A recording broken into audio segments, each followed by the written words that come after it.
So today we will discuss some case discussion on chronic diarrhea.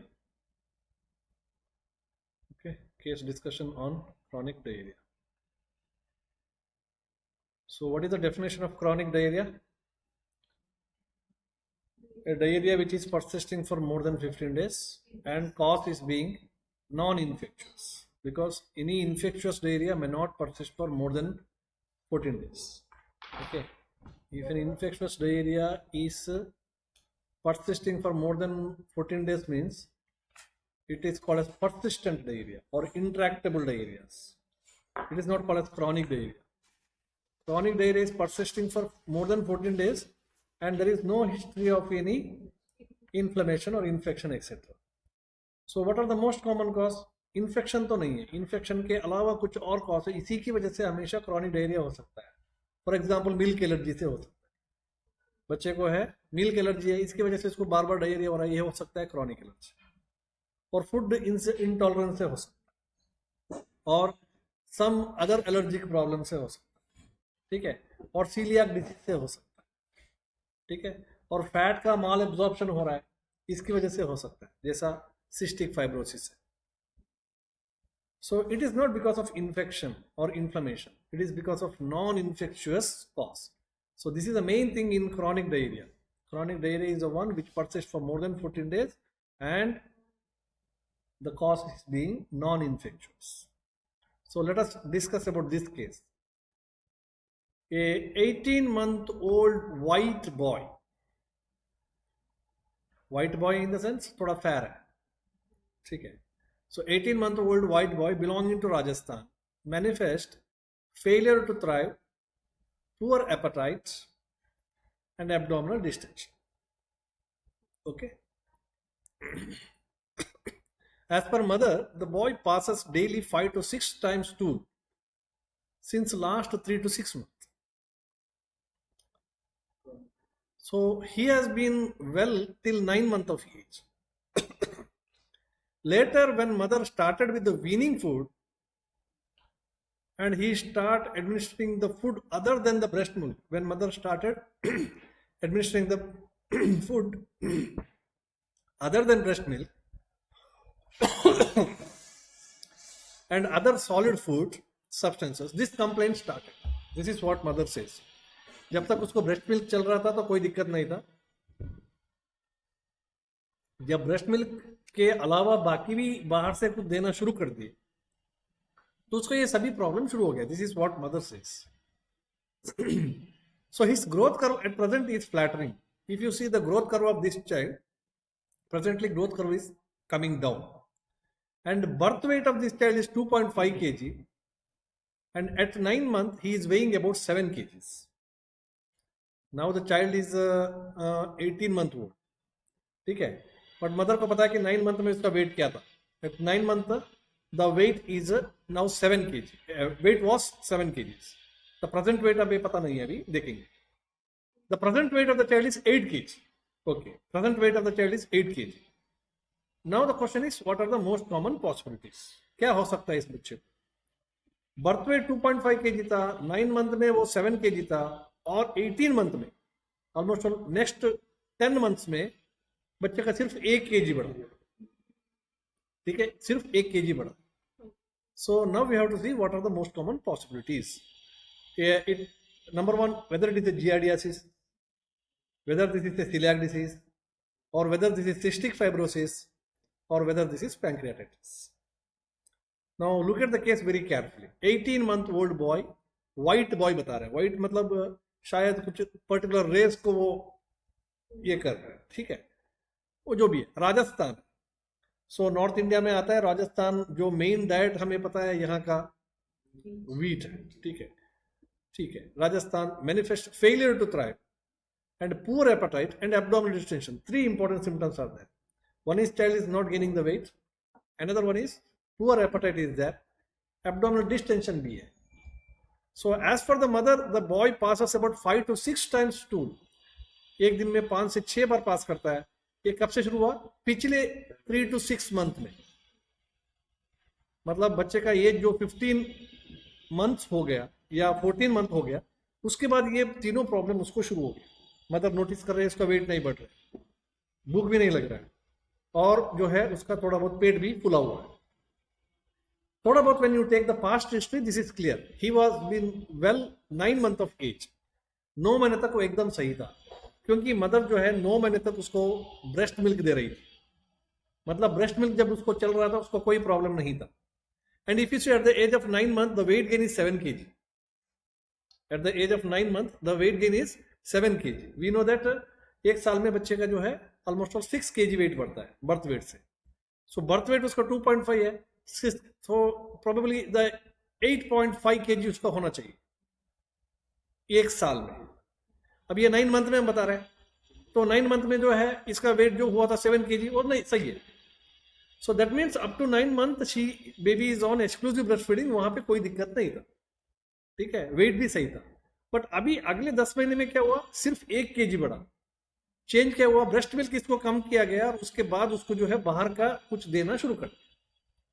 Mother Rajasthani की है तो definitely यहाँ का जो वीनिंग फूड होगा वो कोई ना कोई वीट प्रोडक्ट ही होगा, ठीक है। तो वीट प्रोडक्ट को उसको देना शुरू कर दे, उसके बाद उसका सभी प्रॉब्लम शुरू हो गया और वेट गेन भी नहीं हुआ, ठीक है। तो अब क्या है कि जियाडियासिस है, ये सीलियाक डिसीज है, सिस्टिक फाइब्रोसिस है, पैंक्रेटिस है, कोई डायग्नोसिस पे जंप नहीं करना। वो राजस्थान की है, वीट प्रोडक्ट है, इसलिए मत बोलो कि ये सीलियाक डिसीज है। There is also possibility of other 3 also, giardiasis भी हो सकता है, सिस्टिक फाइब्रोसिस भी हो सकता है, पैंक्रेटाइटिस भी हो सकता है।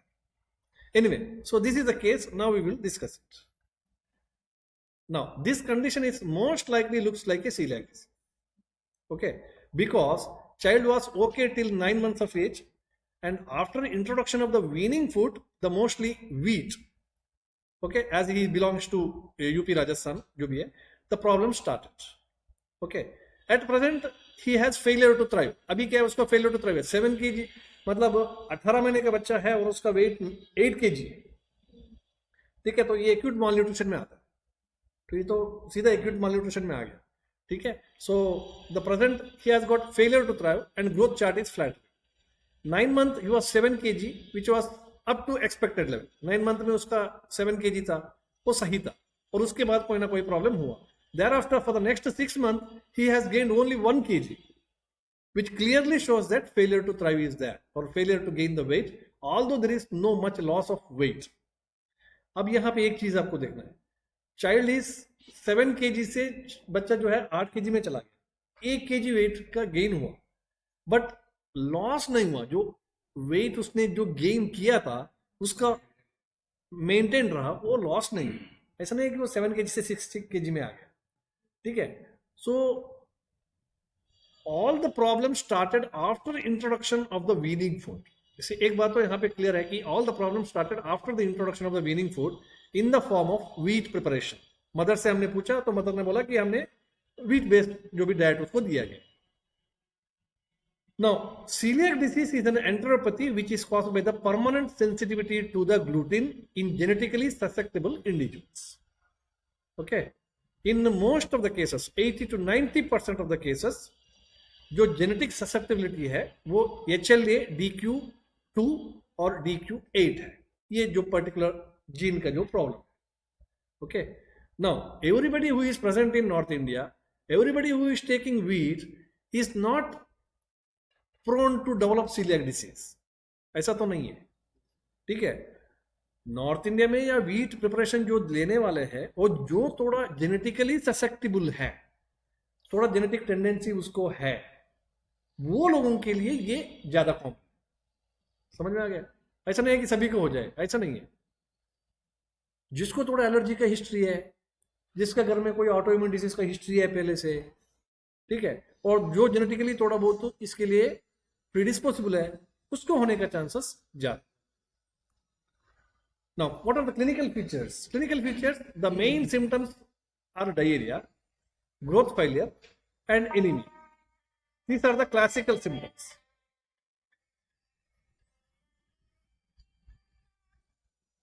Hello?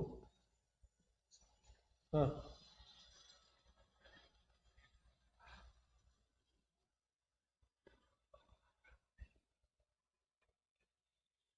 हाँ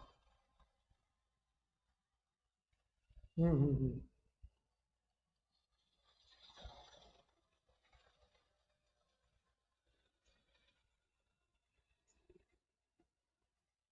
ठीक है, ठीक है।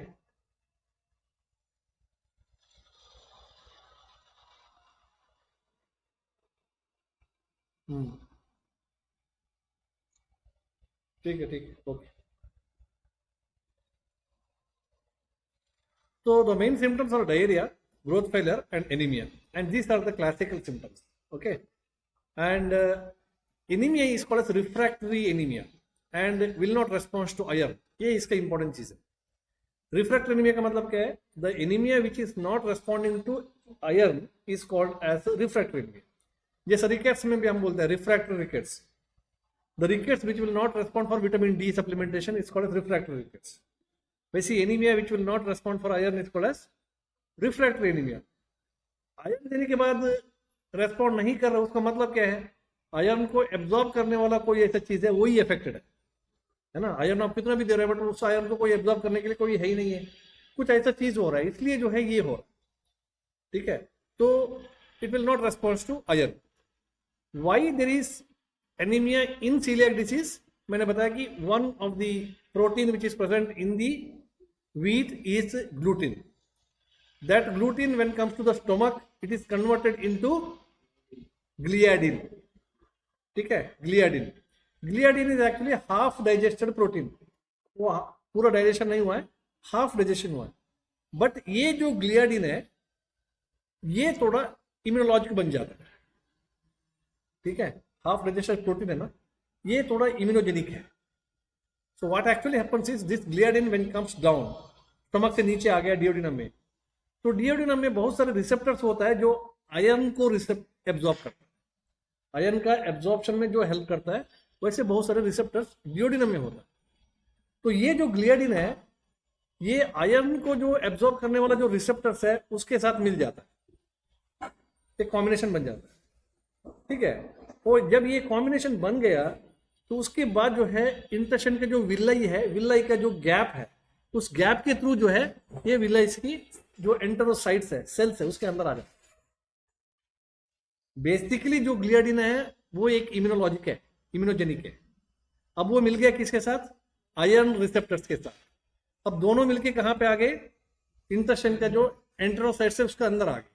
तो वहां पे भी जो है अपना एलर्जिक रिएक्शन वो दिखाएगा और एंटेरोसाइट को वो मारना शुरू करेगा, एंटेरोसाइट को वो मारना शुरू करेगा। अब क्या हुआ कि आयरन रिसेप्टर्स के साथ ये बाइंड हो गया, तो आयरन रिसेप्टर्स क्या हुआ? बॉडी में कम हो गया। ठीक है, जब आयरन रिसेप्टर्स नहीं है, जब आप आयरन लेंगे डाइट में, उस आयरन को एब्जॉर्ब करने के लिए वहां पे कोई नहीं है, तो आयरन जो है वैसी की वैसी चला जाएगा and patient gradually end up in pallor and anemia. This is how anemia develop in case of celiac disease. ठीक है, तो celiac disease जो भी केस आपके पास है तुरंत आपको पेलर देखना है। पेलर है उसको, उसका मतलब है कि डिजीज एक स्टेज को क्रॉस कर चुका है। ठीक है, so this is one of the important triad of celiac disease, that is पेलर और एनीमिया। ठीक, सो एनीमिया इज रिफ्रैक्टरी एनीमिया। कितना भी आयरन दे दो उसको एब्जॉर्ब करने के लिए कोई है ही नहीं है, तो क्या मतलब है? So therefore it is called as refractory anemia. Now weight gain is almost all absent and weight remains constant. जो इस केस में हुआ, weight उसका remain constant, weight gain नहीं हुआ, weight lose भी नहीं हुआ ज्यादा और weight gain तो नहीं हुआ। So that's a typical case. Why? Because problem is there basically for the absorption of the proteins. थोड़ा बहुत कार्बोहाइड्रेट उसका एब्जॉर्ब हो रहा है शुरू में। ठीक है, कार्बोहाइड्रेट का एब्जॉर्प्शन आराम से चल रहा है, क्योंकि कार्बोहाइड्रेट को एब्जॉर्ब करने के लिए या डाइजेशन करने के लिए क्या चाहिए? एंटेरोकाइनेस एंजाइम्स चाहिए। पता है आपको, लैक्टेज को चाहिए लैक्टोज, लैक्टोज को चाहिए लैक्टेज, माल्टोज को चाहिए माल्टेज, सुक्रेज। तो ये जो एंजाइम्स है ये विलाई का, इंटेस्टाइन का सुपरफिशियल मोस्ट लेयर से प्रोड्यूस होता है। समझ में आ गया ना? अगर ये आपका विला है तो विलाई नीचे अंदर चला गया और ये उसका सुपरफिशियल मोस्ट एरिया है। ठीक है, तो ये superficial most area of the intestine में ये सभी एंजाइम्स रिलीज होते हैं। ठीक है, बट यहाँ पे जो डैमेज चल रहा है वो विलाई के अंदर चल रहा है, तो ये वाला पोर्शन इतना अफेक्टेड नहीं होता है। ठीक है, ये वाला एंजाइम्स जो है ये प्रोड्यूस होता रहता है। इसलिए कार्बोहाइड्रेट का मेटाबॉलिज्म में शुरू में कोई ज़्यादा प्रॉब्लम नहीं होता है। तो कार्बोहाइड्रेट का एब्जॉर्प्शन होता रहता है, कार्बोहाइड्रेट का मेटाबॉलिज्म चलता रहता है और उसको थोड़ा एनर्जी भी मिलता है, शुरू में एनर्जी भी मिलता है। तो इससे क्या है कि उसका डे टू डे एक्टिविटीज चलता रहता है, बच्चा एकदम डल नहीं होता है, ठीक है। बट वेट गेन नहीं होगा, क्योंकि वेट गेन होने के लिए आपको प्रोटीन चाहिए, वेट गेन होने के लिए फैट चाहिए, ठीक है। तो वो नहीं होगा, बट कार्बोहाइड्रेट का एब्जॉर्प्शन और यूटिलाइजेशन थोड़ा बहुत चलता रहता है। देयरफॉर दिन का काम तो चलता है, जितना चाहिए कैलोरी उतना मिल जाता है। Okay, so weight gain is almost all absent and remains constant. Weight remains constant. Second important. Sometimes there may be abdominal pain also. कभी-कभी इसमें abdominal pain भी आ सकता है. And there will be temporal association of diarrhea and wheat products. What do you mean by temporal association? Means wheat products लिया, diarrhea शुरू हो गया. Wheat products नहीं लिया, diarrhea नहीं है. ठीक है, मान लो कहीं ना कहीं बाहर चला गया, वो वीट प्रोडक्ट 3-4 दिन के लिए लिया ही नहीं, कोई भी बच्चा बिल्कुल सही रहेगा, कोई उसको प्रॉब्लम नहीं। वीट प्रोडक्ट लेते ही शुरू हो जाएगा। Okay, so that is loose motion started when wheat products are introduced. Okay, so this is main important thing शुरू में जो होता है, ठीक है। अब यहाँ पे 3 चीज है, एक क्या है पेलर, एक हो गया माल एब्जॉर्प्शन और एक हो गया failure to thrive. These 3 are considered as a triad of coeliac disease. Completely developed coeliac disease जो है, जिसमें ये 3 आपको देखने को मिलता है, ठीक है। शुरू कब से होता है? जब से वीनिंग फूड आपने देना शुरू कर दिया तभी से शुरू हो गया। बट फादर और मदर को पता चलते चलते जो है 20 महीना हो गया, 20 महीने तक तो उसको पता ही नहीं चल रहा है क्यों इसका वेट नहीं बढ़ रहा है। वो अलग अलग ट्राई कर रहा है, अलग अलग फूड्स को ट्राई कर रहा है, अलग अलग डॉक्टर के पास जा रहा है, उसको पता ही नहीं है। और बाद में कोई डॉक्टर उसको पता कर लेगा कि यह हो सकता है कि सीलियाक का प्रॉब्लम है, ठीक है। So by that time almost all half of the villi are get damaged. Unfortunate ये है जब आपको डायग्नोसिस हो जाता है कि बहुत सारे विलाइज जो है इंटेस्टाइन के अंदर डैमेज हो चुका है, ठीक है, इसकी वजह से। अब विलाई डैमेज हो गए तो बाद में क्या होगा? तो विलाई डैमेज, पहले तो प्रोटीन के साथ प्रॉब्लम था, अब जो है पूरा विलाई नहीं है तो कुछ भी आप खाओ किसी का भी एब्जॉर्प्शन नहीं होगा, ठीक है। तो पहले वीट प्रोडक्ट से प्रॉब्लम था, अब जो है कार्बोहाइड्रेट फूड से भी प्रॉब्लम है, उसको फैट फूड से भी प्रॉब्लम है, कुछ भी एब्जॉर्प्शन नहीं हो रहा है, सीधा सीधा वैसे लूज मोशन में जा रहा है। ये लास्ट स्टेज में हो हाँ, ये तो होगा लास्ट स्टेज में, धीरे धीरे धीरे धीरे चलते चलते 1-2 साल में this will be the situation. Now basically talking clinically जो हमें इंपॉर्टेंट है सीलियाक डिसीज में इतना ही है, ठीक है। How to differentiate it from the gluten hypersensitivity वो मैं बताता हूँ। Celiac disease. Celiac disease is one of the disease of the intestine where villi are undergoing damage. Villi का एट्रोपी हो जाता है। विल्लाई का एट्रोपी क्यों होता है? क्योंकि वहां पे एक ऑटो इम्यून रिएक्शन क्रिएट होता है, जो वीट में जो एक प्रोटीन है जिसका नाम है ग्लूटिन, डाइजेशन होने के बाद बनता है ग्लियाडिन। जब वो आयरन रिसेप्टर के साथ बाइंड हो जाता है इंटेस्टाइन में, वो पास हो जाता है कहां पे? एंटेरोसाइट्स के अंदर, और जाके उसको जो है वहां पे मारना शुरू कर देता है, 1 by 1 एंटेरोसाइट को मारना शुरू कर देता है। And slowly this leads to the atrophy of the villi. Villi का लेंथ अगर पहले इतना था तो अब वो शॉर्ट हो जाएगा, उसका एट्रोपी होके होके शॉर्ट हो जाएगा, ठीक है। So this is only happening when this is happening. ये सभी में नहीं होगा, ओनली जो है जेनेटिकली ससेप्टेबल जो लोग हैं उसमें हो, ठीक है। कुछ लोगों का जेनेटिक मेकअप ऐसा है कि वो ग्लियाडिन को टॉलरेट, ग्लूटिन को टॉलरेट नहीं कर पाएगा, और कुछ लोगों का जेनेटिक मेकअप ऐसा है कि उसको हिस्ट्री है ऑटोइम्यून डिसीज का, और कुछ लोगों का ऐसा है कि एलर्जी का हिस्ट्री है, बहुत भयंकर एलर्जी का हिस्ट्री है। तो ये सभी लोग जो है मोस्ट वल्नरेबल पॉपुलेशन है। जेनेटिक टेंडेंसी तो है ही है, इसके अलावा भी जिसको ऑटोइम्यून डिसीज होने का टेंडेंसी है, जिसको एलर्जी का टेंडेंसी है, तो वहां पे सब ये हो सकता है, ठीक है। और दूसरा इंपॉर्टेंट चीज है, ऑटोइम्यून डिसीज जब होता है कोई भी किसी को है ना ऑटोइम्यून डिसीज बॉडी के हर जगह में हो सकता है। जैसे मैंने बताया था कि थायराइड में भी ऑटोइम्यून डिसीज हो सकता है, जिसको हम बोलते हैं Hashimoto thyroiditis. Autoimmune disease vitiligo भी एक ऑटोइम्यून डिसीज है, ठीक है। नेफ्रोटिक सिंड्रोम भी एक ऑटोइम्यून डिसीज है। डायबिटीज DM1 जुवेनल वो भी एक ऑटोइम्यून डिसीज है। तो मतलब कोई पेशेंट को डायबिटीज 1 है तो हमें ये भी देखना चाहिए कि कहीं इसको सीलियाक डिसीज भी तो नहीं है। कोई पेशेंट को सीलियाक डिसीज है तो ये भी देखो कहीं इसको हाशिमोटो थायराइडाइटिस तो नहीं है। पेशेंट हमारे पास आता है विटिलिगो का बहुत सारे, तभी हमें देखना चाहिए कि कहीं इसको सीलियाक डिसीज भी तो नहीं है।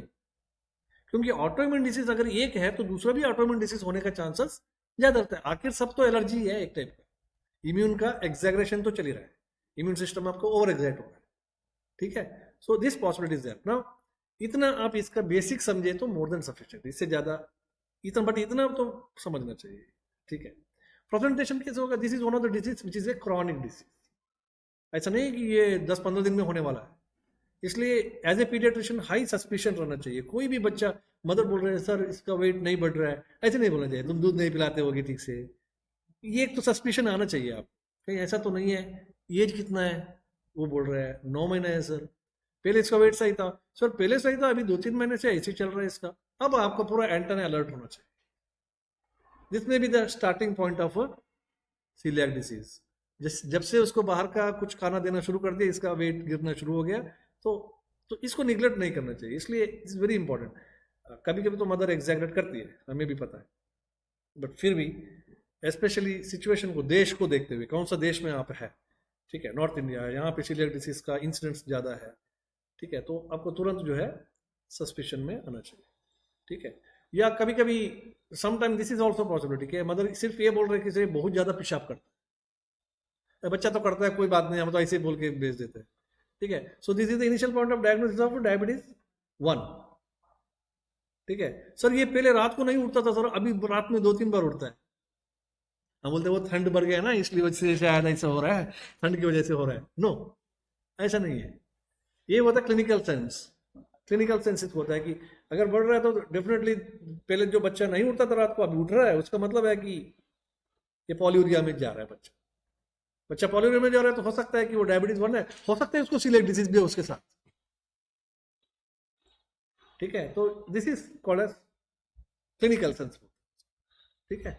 सो नाउ डायग्नोसिस, इतना समझे तो काफी है। Now diagnosis is very important, diagnosis में ही गलत हो जाता है, इसलिए मैं डायग्नोसिस को ज्यादा यहाँ पे इंपॉर्टेंस दे रहा हूँ, ठीक है। सो IgA अगेंस्ट टिश्यू ट्रांसग्लूटामेज, जिसको हम बोलते हैं TTG, this is usually get elevated, and if TTG मतलब IgA against tissue, TTG ये लिखते हैं उसको, ठीक है, TTGA, that is IgA against tissue transglutaminase is elevated। कितना एलिवेट होना चाहिए? If it is elevated more than 10 times than the normal, then it is considered as significant, ठीक है। So IgA क्या है? ये एक एंटीबॉडी है, ठीक है। IgA जो है ये एंटीबॉडी है। ये जो ऑटो इम्यून रिएक्शन इसमें जो चलता है, ठीक है, तो इम्यून सिस्टम एग्जैगरेट हो रहा है ना, ज्यादा काम कर रहा है, इम्यून सिस्टम ऑटो इम्यूनिटी में जा रहा है, तो वहां पे जो एंटीबॉडी जो प्रोड्यूस हो रहा है वो IgA प्रोड्यूस हो रहा है। ये IgA जाके जो है वहां का एंटेरोसाइट्स को मार रहा है, ठीक है, वो ऑटो इम्यून रिएक्शन के कारण। So that will be elevated, and that will be elevated for more than 10 times than the normal, then it is significant. Why? Because IgA तो वैसे नॉर्मल भी रहता है बॉडी में, ठीक है, IgA नॉर्मल भी रहता है, एक इम्यूनोग्लोबिन वो तो रहेगा ही, ठीक है। सो TTG ये अगर इसका जो लेवल है अगर वो 10 टाइम से ज्यादा है, then only it is significant. Normal कितना है वो देखेंगे। एक और इंपॉर्टेंट इन्वेस्टिगेशन है, वो क्या है? IgA endomysial antibody. आजकल TTG ये जो है इतना स्पेसिफिक नहीं रहा, ठीक है। So to make it confirm, the second important investigation is IgA endomysial antibody. This is positive, then it is significant. अब देखे होंगे सीलियाक डिसीज का जो भी पेशेंट आता है उसमें ये सब इन्वेस्टिगेशन हुआ रहा था, ठीक है। So this called as IgA endomysial antibody. यहाँ पे भी IgA ही आ रहा है, बट एंडोमाइसियल बहुत ज्यादा स्पेसिफिक हो गया है ये इंटेस्टाइन के लिए, ठीक है। सो वहां पे ट्रांसग्लूटामेज वो इतना ज्यादा स्पेसिफिक नहीं है। ट्रांसग्लूटामेज जो है वो हर सेल में रहता है, तो इसलिए वो सिर्फ इंटेस्टाइन में ही रहता है ऐसे बोल के नहीं है, हर सेल में बाकी जगह में भी रहता है। वो एक क्या है कि amino acid. So if this is positive then go for, so पहले आपने क्या किया? TTG किया, TTG पॉजिटिव आ गया, और 10 टाइम्स नहीं बढ़ा है, अब क्या करेंगे? आप तो डायलेमा में आ गए ना अभी। 5 टाइम बढ़ा है, 10 टाइम्स नहीं बढ़ा। हम बोलते हैं कि 10 टाइम्स से ज्यादा बढ़ा है तब भी जो है वो सिग्निफिकेंट है, तो then you go for second investigation, IgA endomysial antibody. अब ये भी बढ़ा हुआ है, ठीक है। Now you have to see next investigation. What is that? If this is also positive, then go for upper GIT endoscopy and take the biopsy, duodenal biopsy. ये confirmatory है, ठीक है, क्योंकि बेसिक पैथोलॉजी क्या है? विल्लाई का एट्रोपी होना। आप सीधा वहां से इंटेस्टाइन में जा रहे हो और वहां से थोड़ा एक स्पेसिमेन निकाल रहे हो और उसको जो है आप देखो कि विलस का क्या स्टेटस है, ठीक है, इंटेस्टाइन विल्लाई का क्या स्टेटस है। If in the biopsy there is increased WBC, biopsy आपने निकाला, बायोप्सी में जो रिपोर्ट आ गया WBC बहुत बड़ा हुआ है, जो स्पेसिमेन आपने लिया है उसमें WBC वहां पे पहुंचा है, तो उसका मतलब क्या है? तो कोई ना कोई झगड़ा चल रहा है वहां पे, फाइट तो चल रहा है, बट इन्फेक्शन तो नहीं है यहाँ पे। मतलब WBC वहां पे है तो उसका मतलब है इन्फ्लेमेशन है, बट इन्फेक्शन कोई नहीं है, तो this is a non infective inflammation. Inflammation दो तरीके से होता है, इन्फेक्शन के बाद इन्फ्लेमेशन हो सकता है, कभी कभी बिना इन्फेक्शन का भी इन्फ्लेमेशन हो सकता है, जैसे रूमेटॉइड आर्थराइटिस में वो नॉन इन्फेक्टिव इन्फ्लेमेशन, क्योंकि इन्फेक्शन कुछ नहीं कर रहा है, कोई बैक्टीरिया वायरस कुछ नहीं कर रहा है, बट बॉडी इम्यून सिस्टम कुछ जाके वहां पे ऐसे काम कर रहा है कि वहां पे कुछ टिश्यू डैमेज हो जाए और इन्फ्लेमेशन हो जाए। This is called non infective inflammation. तो इस केस में there is no infection, there is no fever, कुछ नहीं है। इसके बाद भी आपको बायोप्सी में मिला कि WBC जरूरत से ज्यादा, उसका मतलब है कोई ना कोई झगड़ा वहां पे चल रहा है, and that suggest that there is a non infective inflammation going on in the intestinal area. Non infective inflammation is usually seen in autoimmune disorders, ठीक है, जो इम्यून सिस्टम का जो ओवर एक्साइटेशन जहां पे चलता है वहां पे मिलता है। कैसे होता है पता है ना? एक आदमी अपने आप काम कर रहा था, for example you take joint space rheumatoid arthritis का, ठीक है, अपने आप वो काम कर रहा था, कुछ नहीं है, और उस जॉइंट स्पेस में एक मेम्ब्रेन है जिसका नाम है साइनोल मेम्ब्रेन है। साइनोल मेम्ब्रेन में एक जो प्रोटीन था, एक प्रोटीन है वहां पे, बहुत सारे प्रोटीन है, एक प्रोटीन था, वो प्रोटीन का जो स्ट्रक्चर है, उस प्रोटीन में जो एक एमिनो एसिड है, वो एमिनो एसिड कोई बैक्टीरिया में भी था, पहले मेरा बॉडी में आ चुका था वो बैक्टीरिया, तो मेरा वो जो बैक्टीरिया का जो सेल वॉल था उसमें भी वो जो है एमिनो एसिड था, बट मेरा इम्यून सिस्टम उसको देख चुका है। जो पहले मेरा बॉडी में जो बैक्टीरिया आया उसका जो सेल वॉल में जो प्रोटीन था, उस प्रोटीन के अंदर जो एक एमिनो एसिड था, ठीक है, उसको मेरा बॉडी इम्यून सिस्टम देख चुका है और वो अपना फाइल में डाल चुका है, और ये जो बैक्टीरिया में ये वाला जो है एमिनो एसिड था, इसके अगेंस्ट जो है मैं अभी सतर्क रहूंगा, वो अपना फाइल में डाल चुका है। वो बैक्टीरिया आ गया, चला गया, सब हो गया, फाइल में आ गया बात। अब बहुत दिन के बाद क्या हुआ, मेरा इम्यून सिस्टम का जो सेल्स है वैसे घूम रहे, घूमते घूमते घूमते वो जॉइंट स्पेस में आ गया।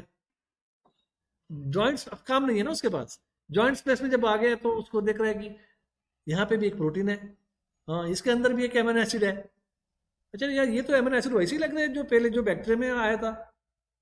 तो अब इम्यून सिस्टम के पास कोई काम नहीं है, तो वो क्या करेगा, पकड़ो इसको लेके जाओ, कोई नहीं मिला तो उसको पकड़ो।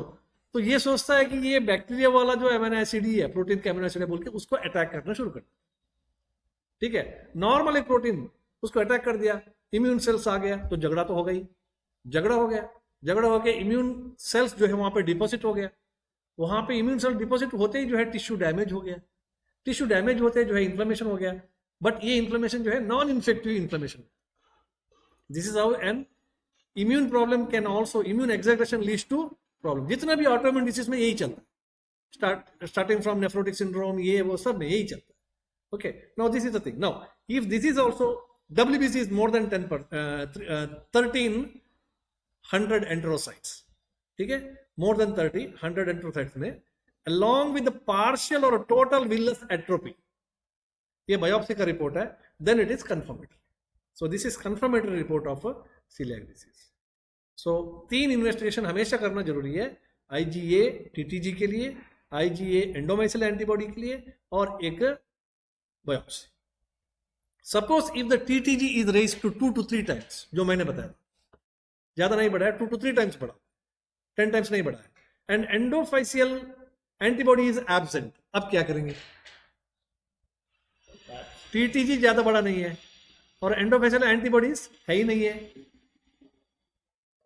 अब वापस एक प्रॉब्लम आ गया, कैसे कंफर्म करेंगे? No, biopsy is the only way of confirm. ऐसी दुविधा जब आ जाता है तो बायोप्सी ही करना पड़ेगा।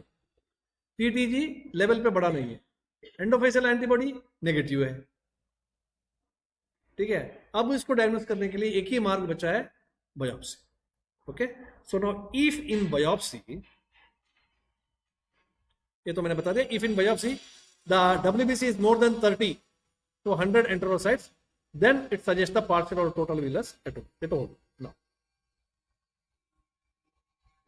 Now another important thing, if the clinical pictures are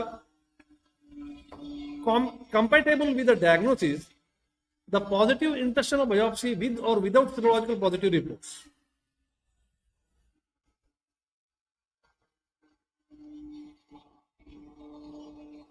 यहां पे क्या हो रहा है कि clinical features are compatible with the diagnosis positive and there is a positive internal biopsy with और विदाउट सीरोलॉजिकल पॉजिटिव रिपोर्ट। मतलब बायोप्सी में विलस एट्रोफी दिखा रहा है, सीरोलॉजिकल डायग्नोसिस IgA एंडोमेट्रियल इसमें नहीं आ रहा है, ठीक है। और clinical features are compatible with the diagnosis, मतलब क्लिनिकल फीचर्स आपको वही दिखाई पड़ रहा है सीलियाक डिसीज का। मतलब पेशेंट का कंप्लेंट है इसका वेट गेन नहीं हो रहा है, पेशेंट का कंप्लेंट है बार बार ये स्टूल पास करता है, ठीक है, और ये सब पेशेंट का कंप्लेंट है। और दो कॉमन टेस्ट जो हम करते हैं टीटीजी और IG एंडोफेसियल, ये दोनों नेगेटिव है, और बायोप्सी जब किया तो वो पॉजिटिव आ गया, ठीक है। Now also it is considered as okay, so in this case once the gluten is stopped the weight gain starts। अब क्या है, ये वाला केस में बायोप्सी में आपको एट्रोपी दिखाई पड़ा और तुरंत जो है आपने ग्लूटेन को स्टॉप कर दिया, ठीक है, ग्लूटेन फूड को आपने स्टॉप कर दिया, then again the weight gain starts, weight gain again शुरू हो जाता। So this is considered as chronic diarrhoea where diarrhoea is persisting for more than 2 weeks, which is non-infectious in origin and producing the malabsorption। Okay, so chronic diarrhea in the first 6 months of the life, पहले 6 month में chronic diarrhea, ये बहुत important है। बच्चे को पहले 6 महीने में बार बार स्टूल पास कर रहे, इस केस में क्या था, 6 महीने तक बच्चा सही था, 9 महीने तक सही था, और उसके बाद उसको प्रॉब्लम शुरू हो गई। अब उल्टा सोचो, मदर बोल रहे कि पहले 6 महीने में बच्चे का वेट गेन नहीं हुआ, और पहले 6 महीने में मदर बोल रही कि बार बार ये स्टूल पास कर रही है। Now chronic diarrhoea in the first 6 months of the life, the most common cause is cow's milk allergy, ठीक है, क्योंकि पहले 6 महीने में तो हम तो सॉलिड नहीं देंगे, मिल्क ही देंगे, या तो ब्रेस्ट मिल्क देना है, ब्रेस्ट मिल्क नहीं है तो काउस मिल्क या बोवाइन मिल्क देना है। अगर काउस मिल्क से उसको एलर्जी था तो that is the most common cause. Cows milk allergy is the most common cause of diarrhoea of chronic origin, chronic diarrhoea in the first 6 months of life, ठीक है। 6 months से लेकर के 5 months तक जो मोस्ट कॉमन कॉज है diarrhoea, weight loss, failure to thrive का, that is cow's milk and as well as coeliac disease, क्योंकि काउस मिल्क बाद में भी देते हैं, 6 महीने के बाद भी है ना, कि आप कोई भी वीट प्रिपरेशन देते हैं उसको किस में मिला के देते हैं, यूजुअली दूध में ही तो मिला के देते हैं, काउस मिल्क में ही मिला के देंगे। इसलिए कश्यप बोलता है कि क्या कि क्षीरवंती मृदु नीचा, जो भी बच्चे को देते हैं आपको क्या देता है, क्षीर के साथ मिला के देते हैं, ठीक है। इसलिए क्षीर का टेस्ट करना बहुत जरूरी है, ठीक है। तो इसलिए एक संस्कार बताया जिसका नाम है दुग्धपान संस्कार। दुग्धपान संस्कार फर्स्ट मंथ में करना है बच्चे को, एक बार एनिमल दूध देना है बच्चे को, वो देखने के लिए कि बच्चे को कहीं काउस मिल्क एलर्जी तो नहीं है, क्योंकि आगे का उसका पूरा फीडिंग शेड्यूल काउस मिल्क के ऊपर ही डिपेंड है। क्योंकि अन्नप्राशन में भी आप जो मिला के देंगे तो काउस मिल्क बेस तो मिल्क ही रहेगा, ठीक है। चलो, सो क्रॉनिक डायरिया लेटर 5 years, 5 साल के बाद भी जो है उसको अभी चल रहा है, so then it is a confirm case of coeliac disease. तो इतना एक मिनिमम इंफॉर्मेशन हमारे पास होना चाहिए। 6 महीने से पहले बच्चे को आ गया तो कोई ना कोई एलर्जी है, मिल्क एलर्जी है। 6 महीने से 5 साल के अंदर आ गया तो मिल्क एलर्जी और सीलियक डिसीज दोनों हो सकता है। और उसके बाद भी बच्चे को इस टाइप का प्रॉब्लम है, सो देन इट इज पक्का सीलियक डिसीज है। And this is how you have to go for investigation. Now let us see the chronic diarrhea basics. Chronic diarrhea may be inflammatory. अभी हमने जो discussion किया ये celiac disease का, ये non inflammatory. But chronic diarrhoea inflammatory भी हो सकता है। अब ये कॉन्ट्राडिक्टरी हो गया ना। क्रॉनिक डायरिया में हम क्या बताए थे, but the cause is not infectious, है ना, कॉज इज नॉट इन्फेक्शियस। अब ये कॉन्ट्राडिक्टरी हो गया। क्रॉनिक डायरिया में also occur because of inflammation, ये बता रहे हैं। Yes, there are some conditions which may lead to chronic diarrhea, and where the cause is infection. Where the cause is infection. क्या है? Ulcerative colitis. ठीक है, ulcerative colitis जब शुरू होता है तो कोलाइटिस का मतलब है कोई ना कोई इन्फ्लेमेशन से ही शुरू होता है। एक बार हो गया, वहां पे डैमेज करना कर दिया और उसके बाद बच्चे को डायरिया चालू। ठीक है, मतलब कारण बना, इन्फेक्शन ही बना। क्रॉन्स डिसीज, ठीक है, क्रॉन्स डिसीज। दूसरा इसिनोफिल एंटेरोकोलाइटिस, और fourth one is HIV induced. HIV में भी जो है डायरिया एक कॉमन सिम्टम है, अगर पता है। ठीक है, so mother suffering from HIV transmitting the HIV to the baby. ठीक है, जो एचआईवी में क्या होता है, कंबाइंड इम्यूनो डेफिशिएंसी होता है, स्पेशली सी मीडिएटेड, सी सेल, CD8 और CD9 को वो मारता है, CD4 को मारता है यूजुअली। ठीक है, वो सेल मीडिएटेड इम्यूनिटी में आता है।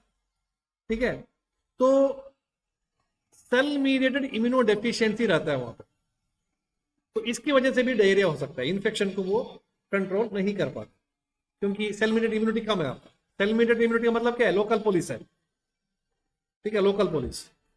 So but these are very rare, but still it is possible. ठीक है, now chronic diarrhea may be because of another important, अभी इसको समझना बहुत जरूरी। what is that? Osmotic diarrhea,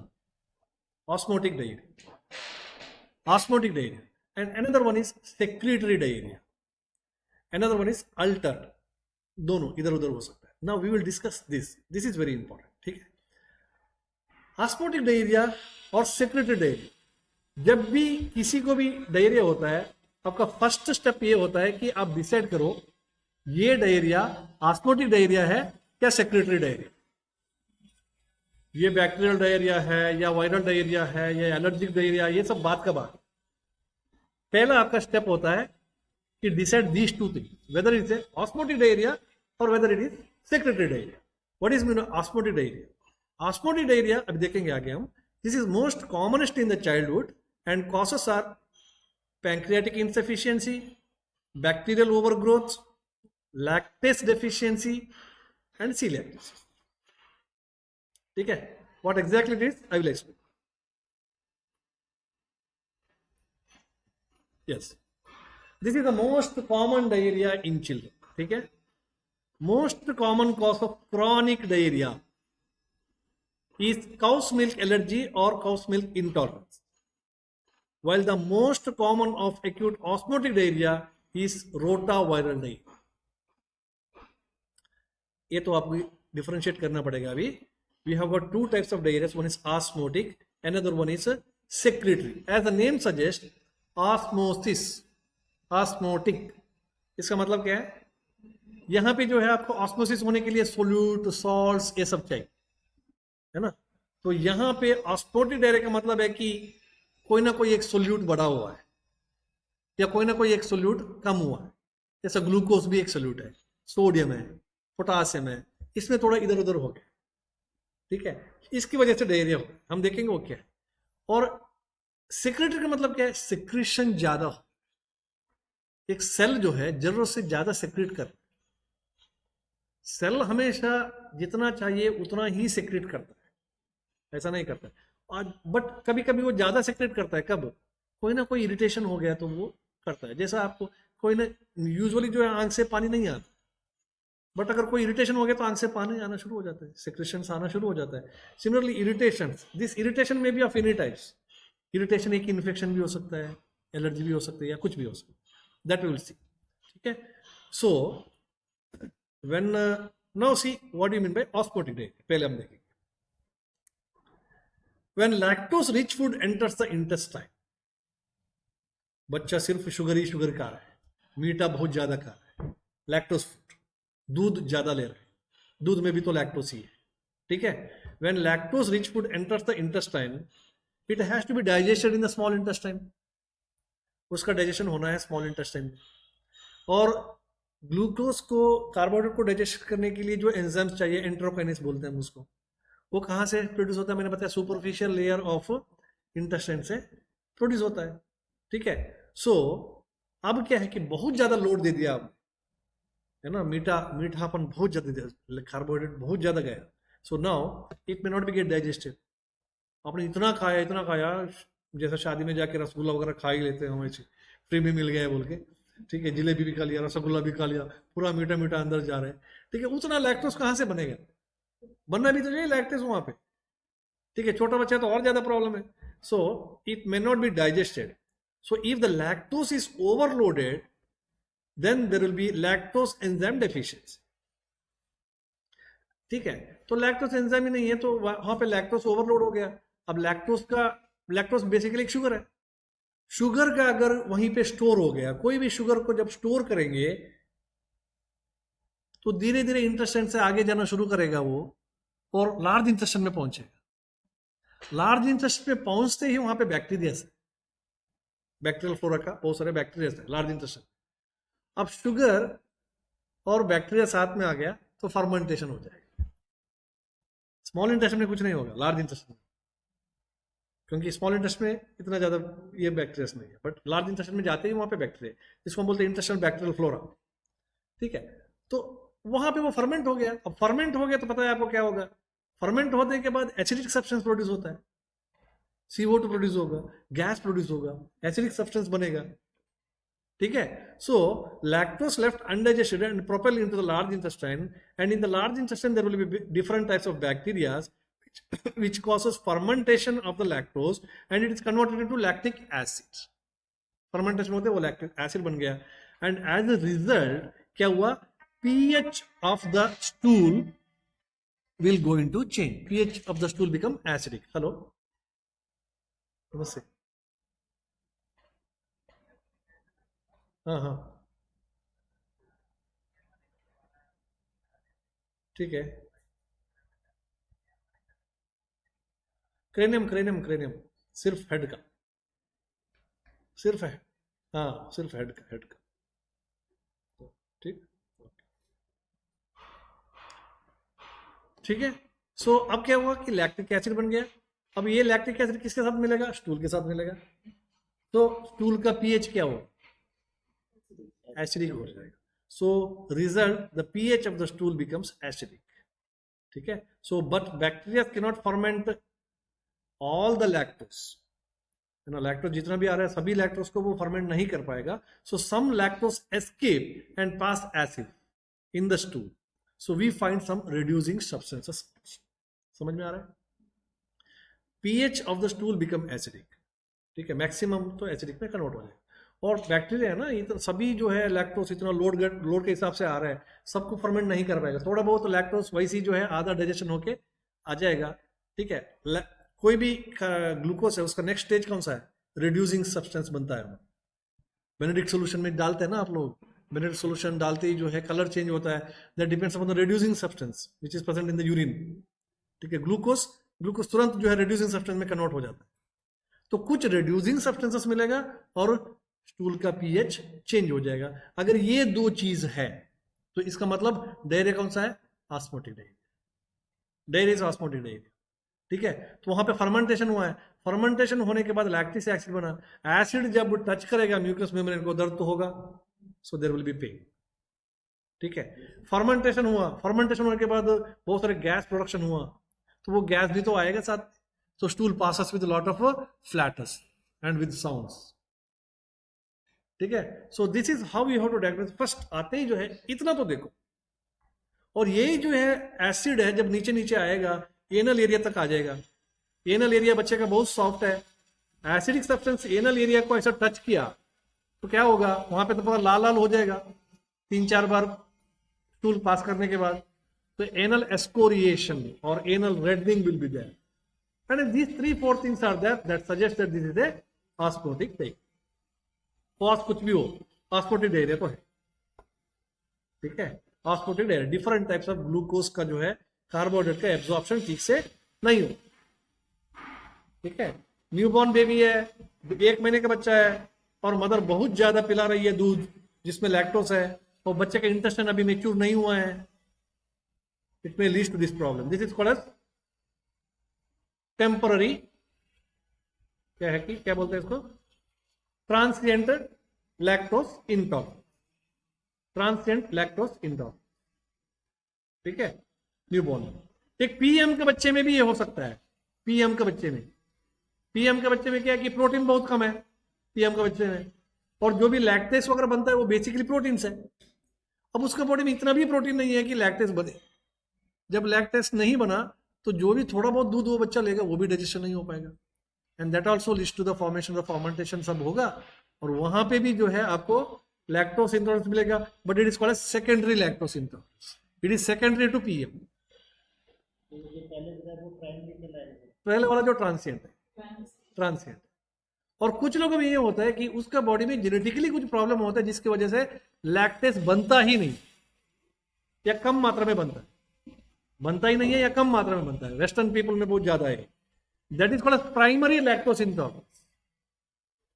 ये जेनेटिक प्रॉब्लम है. उसको तो जिंदगी भर मिल्क और मिल्क प्रोडक्ट से दूर ही रहना चाहिए. वो नहीं खा पाता. मिल्क प्रोडक्ट कोई भी लेते उसको शुरू हो जाता. This is called primary lactose intolerance. So this is how to diagnose osmotic diarrhea. Now how to diagnose this? Diagnose, there will be undigested and unabsorbed solutes in the gut. Solutes का मतलब यहाँ पे glucose है, वो absorption नहीं हो रहा है, डाइजेशन नहीं हो रहा है, इसकी वजह से problem. Stool pH is less than 6, acidic हो गया तो स्टूल पीएच क्या हो गया, लेस देन 6 में आ जाए. पीएच 6 से नीचे है तो एसिडिक है, 6 से ऊपर है तो बेसिक है. It stops. नाउ सबसे इंपॉर्टेंट ये है कि ये जो है फास्टिंग करते ही जो है ये डायरिया स्टॉप हो जाए. लंघनम परम औषधम. क्या है, स्टार्विंग करेंगे ना या फास्टिंग करेंगे, उसको डायरिया हो गया बच्चे को, शाम तक कुछ मत देना उसको, पानी के अलावा, रात तक सही हो जाएगा. क्यों, आपने कुछ नहीं दिया ना, कुछ नहीं दिया तो कोई कार्बोहाइड्रेट या कुछ भी नहीं गया वहां पे, तो सोल्यूट कम हो गया. सोल्यूट कम होते ही जो है डायरिया अपने आप कम हो जाएगा. What the point? So fasting will reduce the diarrhoea. Her condition में डायरिया रिड्यूस करता है.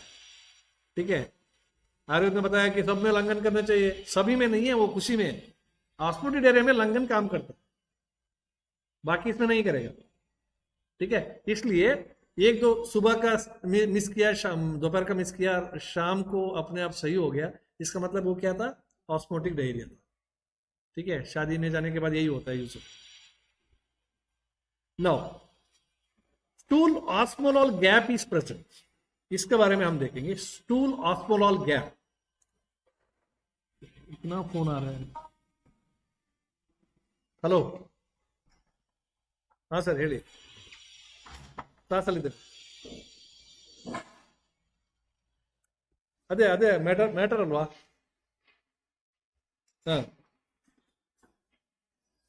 Skit matter ಮಾತಾಡ್ಲಿಕ್ಕಾ? ಹೌದು, ಆಲ್ಮೋಸ್ಟ್ ರೆಡಿ ಆಗಿದೆ, ಅದು ನಾಳೆ ರೆಡಿ ಆಗುತ್ತೆ. ಇವತ್ತೇ ರೆಡಿ ಆಗಿದೆ, ತೊಂದರೆ ಇಲ್ಲ. ಎಲ್ಲ ಹಾಕಿದ್ದಾರೆ.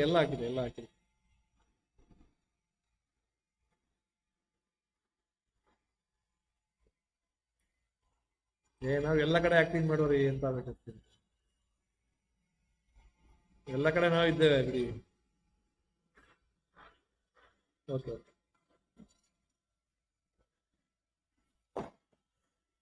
So stool osmolar gap is present. Now what do you mean by osmolar gap? Okay, so what is the stool osmolar gap? Suppose you take sodium which is present in the stool as 50, and potassium is also 50। Stool content आपने लिया, उस stool में जो है sodium है वो 50 है, potassium जो है 50 है, ठीक है, ऑस्मोलॉल्स, ये सब ऑस्मोलॉल्स।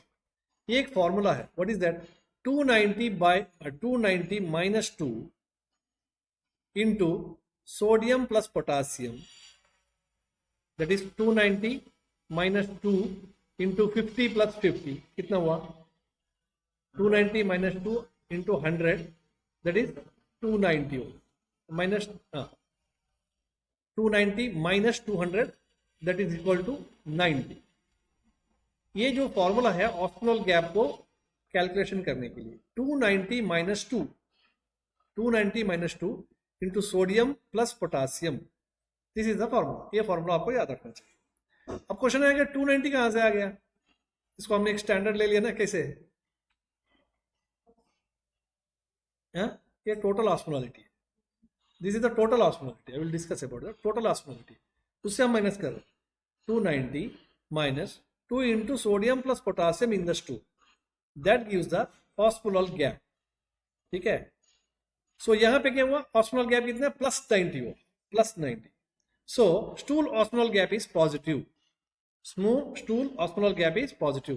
So this is again typically seen in case of osmotic diarrhea. Osmotic diarrhea, इसका मतलब क्या है कि जो स्टूल जा रहा है उसमें सोडियम और पोटासियम ज्यादा जाता है, ठीक है। अब दूसरा भी देखेंगे तब थिंग क्लियर हो जाए। Now come to the secretory diarrhoea, पढ़ी में secretory diarrhoea, osmotic diarrhoea clear, ठीक है। एक ही थोड़ा डाउट है ऑस्मोल गैप के बारे में, वो इसके साथ देखेंगे तो और क्लियर हो जाएगा, ठीक है। Now what you mean by secretory diarrhoea, there are mainly two mechanism which leads to secretory diarrhoea, ठीक है। So first one is there is stoppage of the absorption of the sodium, potassium, chloride etcetera and other electrolyte from the gut so that it remains in the lumen and leads to diarrhoea. क्या है ये, बहुत typical है। एंट्रोसाइट्स चल रहा है, एंट्रोसाइट से absorption होना है। एंट्रोसाइट इज ए सेल, सेल कैसे काम करता है, सोडियम पोटासियम पंप से काम करता है। जब वो मोटर चालू है तब तक पूरा एब्जॉर्प्शन चल रहा है, मोटर जब बंद है तो कुछ नहीं है, ठीक है। अब ये मोटर चालू रखने के लिए क्या चाहिए, एटीपी चाहिए, है ना, इसमें तो लाइट चाहिए, बिना लाइट का तो नहीं चलेगा, एटीपी तो चाहिए, ठीक है। और करता क्या है ये, पोटासियम को सेल से बाहर फेंकता है और सोडियम को सेल के अंदर लेता है, सोडियम पोटासियम पंप, ठीक है। जब ये काम चलता रहेगा तो इसका मतलब है cell is active, cell is active. हमेशा सेल के अंदर पोटासियम ज्यादा रहता है, therefore cell is called as potassium pocket, ठीक है।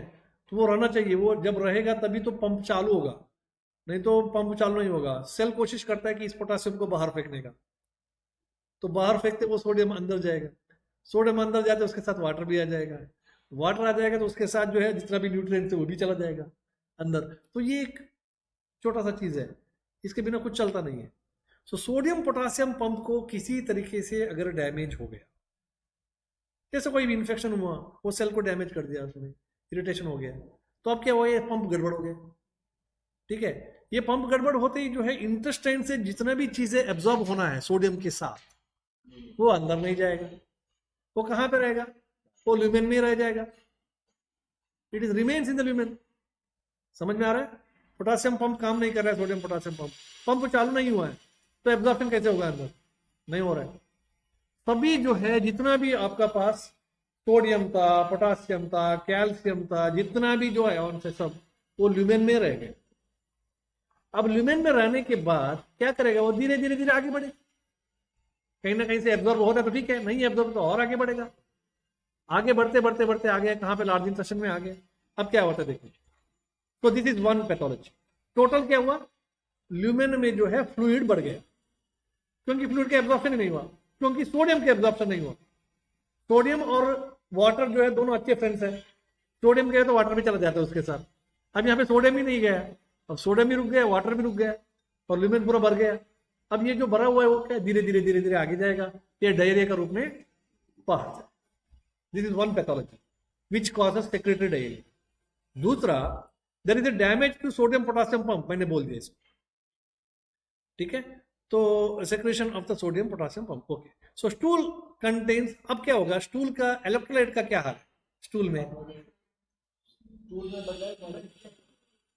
हाँ, स्टूल में तो बहुत ज्यादा है, क्योंकि ये जो स्टूल कंटेंट जो बना ल्यूमेन से, वो एब्जॉर्ब ही नहीं हुआ है ना, सोडियम एब्जॉर्ब नहीं हुआ है, तो पूरा सोडियम वहीं पे पड़ा हुआ है। पोटासियम एब्जॉर्ब नहीं हुआ, पूरा पोटासियम वहीं पे है, ठीक है। कैल्शियम वहीं पे है। तो अब क्या होगा, स्टूल का ऑस्मोलैलिटी को क्या होगा, स्टूल का ऑस्मोलैलिटी बढ़ जाएगा। वहां पे क्या था, ये वाला इश्यू नहीं था, वहां पे सिर्फ ये इश्यू था कि आपने कार्बोहाइड्रेट को ज्यादा ले लिया, इसकी वजह से कार्बोहाइड्रेट का डाइजेशन नहीं हो पाया और वो आगे बढ़ गया, ठीक है। पोटासियम एब्जॉर्ब नहीं होना, सोडियम एब्जॉर्ब नहीं होना, ये सब इश्यू नहीं है वहां पे, क्योंकि सोडियम पोटासियम पंप अफेक्टेड नहीं हुआ था। लैक्टेज का अमाउंट कम था, इसलिए वो डाइजेशन नहीं कर पाया, वहीं पे रुक गया, स्टोर हो गया, आगे चला गया। बट यहाँ पे सोडियम पोटासियम पंप को डैमेज हुआ है, तो जितना भी पोटासियम है सोडियम है वहीं पे पड़ा हुआ, तो ये जा रहा है। तो ऑस्मोल गैप, मतलब osmol substances in the stool is more in case of secretory diarrhoea, ठीक है। सिम्टम्स क्या आएगा, how to diagnose? In this case stool pH is more than 6, stool का जो पीएच है वो ज्यादा अल्कलाइन होगा। वहां पे स्टूल का पीएच एसिडिक इसलिए हो गया कि लैक्टिक एसिड बना हुआ, यहां पे कुछ लैक्टिक एसिड नहीं बना, जो है वो सब नीचे जा रहा है बस, ठीक है। Acidic will be more than 6, that is basic हो गया। And there is no reducing substances in the stool, वहां पे था और यहां पे कोई रिड्यूसिंग सब्सटेंस नहीं है, ठीक है। तीसरा, it will not stop by fasting, fasting का इससे कोई मतलब ही नहीं है। कोई भी ऐसा नहीं है कि बहुत ज्यादा खा लिया इसलिए ये प्रॉब्लम हो रहा है, ऐसा तो नहीं है, ठीक है। ये तो सेल को ही डैमेज हो चुका है, जब तक वो सेल का डैमेज, नया सेल नहीं बनेगा, रिप्लेस नहीं होगा, तब तक ये बंद होने वाला नहीं है। So it will not stop by fasting, okay. Now come to the stool osmolal gap, वहां पे वो पॉजिटिव था, यहां पे क्या होगा, देखो मैं बताया कि सोडियम भी एब्जॉर्ब नहीं हुआ, पोटासियम भी एब्जॉर्ब, सब ऐसे ऐसे पड़ा हुआ है स्टूल में ही है। यहाँ पे 290 माइनस 2 इंटू सोडियम बहुत ज्यादा है, हमने ले लिया 100, वहां पे 50 लिया था, यहाँ पे बहुत ज्यादा है, और पोटासियम भी बहुत ज्यादा है, 100 ले लिया, तो कितना हुआ 290 माइनस 2 इंटू 200, 290 माइनस 400 और आ गया minus 110। So osmolal gap is negative, वहां पे osmolal gap is positive. Osmolar gap is positive in case of osmotic diarrhea.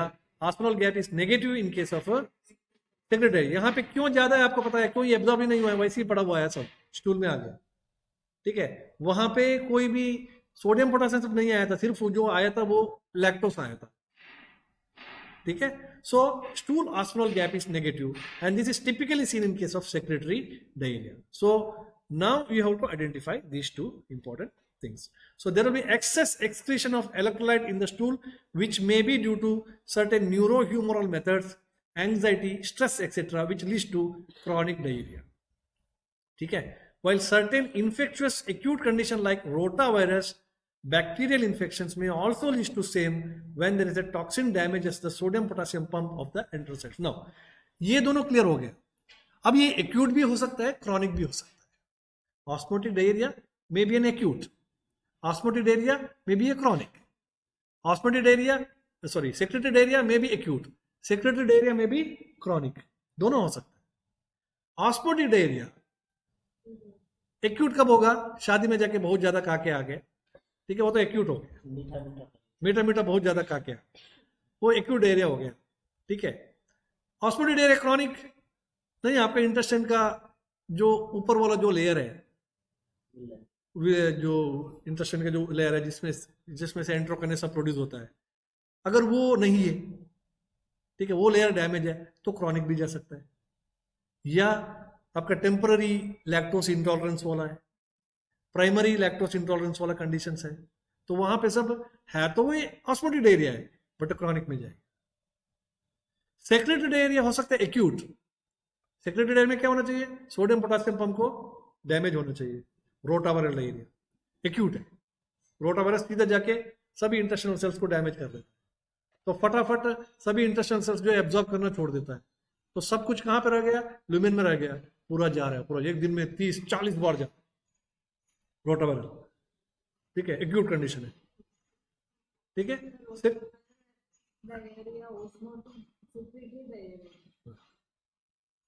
ठीक है, सो उसमें लेकिन फिर सिम्टम हाँ? दूध जो रहेगा हार्ड रहेगा, कैसा रहेगा?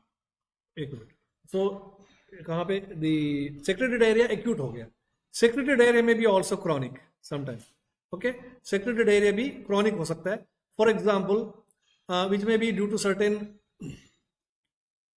Neuro hormonal methods. Neuro hormonal मतलब जो एंग्जाइटी है, स्ट्रेस है, इसकी वजह से ना हमेशा उसको डायरिया रहेगा, ठीक है। ये भी एक कॉज है कि जो सेक्रेटरी डायरिया है बट वो क्रॉनिक है, ठीक है। So well certain infectious acute condition like rotavirus, ये तो हमने डिस्कशन कर लिया, इसको खत्म कर देंगे, उसके बाद how to diagnose the osmotic diarrhoea and secretory diarrhoea as either chronic और एक्यूट, है ना। अब ये बेसिक क्वेश्चन आ गया कि कैसे हम डायग्नोज करेंगे। सिंपल ऑस्मोटिक और सेक्रेटरी को कैसे डिफरेंशिएट करना हमने सीख लिया, अब जो ऑस्मोटिक डायरिया वो क्रॉनिक है या एक्यूट है, इसको कैसे देखेंगे। As we know the definition of chronic diarrhoea is persisting for more than 14 days and cause non-infectious, ये तो क्रॉनिक डायरिया का डेफिनेशन है। So and most of the acute diarrhoeas are infectious, most of the acute diarrhea are infectious in nature, so go for the stool microscopy and check for bacteria, ova, cyst and occult blood, etc. If it is present, then it is acute diarrhea. If it is absent, then it is chronic diarrhea. मतलब हम ये मान के चल रहे हैं कि most of the acute causes are because of infections, maximum. आपको गैस्ट्रोएंटेराइटिस हो गया, रोटावायरस हो गया, बाकी कोई वायरस हो, तो वो इन्फेक्शियस है। जब इन्फेक्शियस है तो आपको स्टूल में कंटेंट में मिलना चाहिए, और check for bacteria, stool for bacteria, stool for ova, cyst, तो ये सब देखो, ऑकल्ट ब्लड, ये सब मिलना चाहिए, ठीक है। सूडोमोनास है तो ऑकल्ट ब्लड मिलना चाहिए। तो अगर ये है तो इसका मतलब वो एक्यूट है, नहीं है तो वो क्रॉनिक है। This is how we have to differentiate. All are true about osmotic diarrhoea except, कौन सा इसमें सही है, एक छोड़ के। स्टूल पीएच लेस देन 6 रहता है ऑस्मोटिक डायरिया में, Yes, sir. reduces substance in the stool रहता है, it improves by fasting, osmotic में सही है। सो एक इसमें गलत है, कौन सा, osmotic gap is absent in the stool, that means osmotic gap is positive, ठीक है। यहाँ पे मतलब ऑस्मोटिक गैप हमेशा पॉजिटिव रहता है, यहाँ पे एब्सेंट का मतलब है नेगेटिव, सो ये गलत है, ठीक है। क्वेश्चन है all are true about osmotic diarrhoea except, all are true except the third one, osmotic gap जो है हमेशा ऑस्मोटिक डायरिया में पॉजिटिव रहता है, ठीक है। So this is how to look at the chronic diarrhoea.